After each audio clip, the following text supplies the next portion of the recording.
Како дојде до идејата Јанев да направи и промовира книга Еден живот, три имиња, кој што е посветена на неговиот прадедо? Идејата ми дојде многу спонтано. Тоа беше една зимска вечер, кога бев кај моите баба и дедо, и со баба ми бевме до подрумот и видов една папка полна со документи. Ја прашав баба ми што се наоѓа внатре, што воопшто има таму. И таа ми рече дека се стари документи чувани од мојот прадедо и прабаба ми. И јас уште од мал сум таков, сакам да видам како било пред мене, како живееле моите предци, што имало, дали чувале некои стари предмети, стари документи, како тие што ги најдов. Значи се интересираш за сопствените корени? Да, а и макар и за другите. Бидејќи уште од мал низ моето родно село сум правил муебет и со постари лица, сум ги прашувал како е било за време на Втора светска војна, како е било после Втора светска војна. И тие документи, кога ги најдов, првин сретнав еден документ од пред 110 години, се работи за бугарска крштелница од мојот прадедо, овој кој што е на сликата, Славчо Митрев. И забележав еден дел на документот кој што беше малку специфичен, бидејќи на самиот документ стои друго име. На првиот документ стоеше име Радослав Митров. И пишува дека е крстен во црквата Свети Ѓорги во Сушица, кој е кума, од кој е татко и мајка. И кога ги видов и другите документи, следниот беше српски документ од кралството СХС од 1932 година. И тоа беше свидетелство од неговото образование во четврто одделение и таму се наоѓаше име Славчо Димитриевич. И кога веќе јас тоа го видов, се запрашав зошто тоа е така. И ми се роди една искра во мене, сакав тоа да го истражам и да го докажам зошто е така. Бидејќи јас знам, тој е починат со името Славчо Митрев. И тие се три имиња во неговиот живот од 80 години. И така дојдов и до насловот Еден живот, три имиња, бидејќи живеел 80 години, бил војник и во Втора светска војна, живеел и во време на комунизмот, и пред тоа и имал три имиња.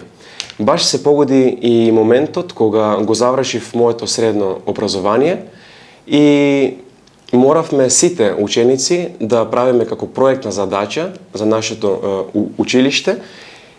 И мене ми дојде идеја да можам едно вакво дело, една ваква тема да ја представам горе во Швајцарија. И темата беше прифатена со бурни реакции, изненадувачки позитивни реакции.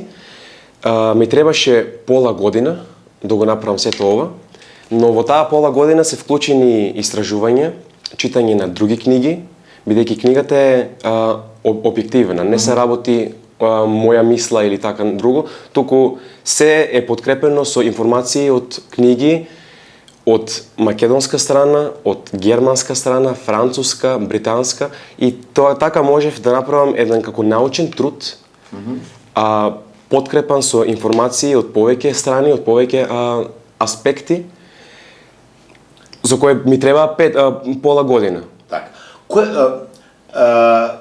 Која ти беше замислата на самиот почеток? Еве тоа да го истражиш и да го... Која ти беше целта?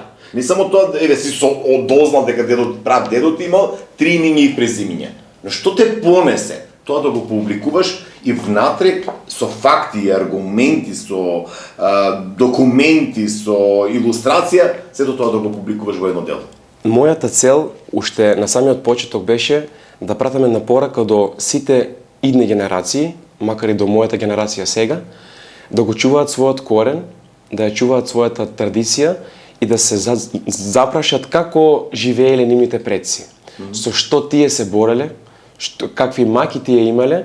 И мене ми е сега мило и гордост, бидека сето тоа што сум го слушал и што сум го видел во мојот живот, можам да го покажам во само едно дело.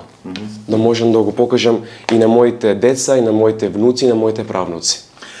Во ова дело користиш факти и фотографии, тоа благодарение на баба ти што ги чувала своевремено, Да. или рече користеш литература, односно истражување од Германија, Франција, Бугарија, не знам сега Да. Книгата е со стриктна структура. Првин на секое поглаве има 5 поглавја, има документ, потоа се пишува што воопшто има во документот, каква била тогаш во тој период Струмица, Македонија, со што се соочувале моите предци и какво гледиште има мојот прадедо. Па потоа има македонски наратив и западноевропски наратив.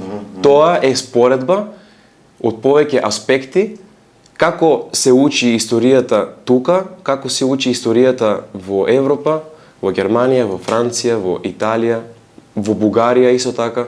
Тие се две споредби и затоа книгата е објективна. Нема заземено страна или пример мисла, туку читателот е оставен сам себе си да дојде до свој заклучок. Дали со оваа книга ќе успееш кај останатите млади да ја чуваат вистината, достоинството и својот национален идентитет без оглед на времето и околностите и каде се? Мојата цел е остварена. А за ините генерации и за мојата генерација, радосен сум бидејќи ја имав мојата прва промоција во моето село и мојата публика беше млада публика. Бидејќи луѓето ме познаваат, моите другари, и јас купија книгата, се надевам дека и ќе ја прочитаат и дека ќе ми ја разбуди и ним таа искра која што ќе ги поттикне и тие да чуваат она што е припаѓа ним. Да боричкаат во историјата, да најдат се што е она. Точно. Да и предмети и документи, бидејќи ова книга не е само за мојот прадедо. Јас сум 100% сигурен дека скоро 90% од Струмица нашите предци и ја имаат ги имале истите маки, истата историја, бидејќи мојот дедо исто, прадедо, потекнува од Егејскиот крај. И тие од моето село, пример, пола село доаѓаат од Кукуш. Од Женско, тоа е село во близина на Кукуш и таму исто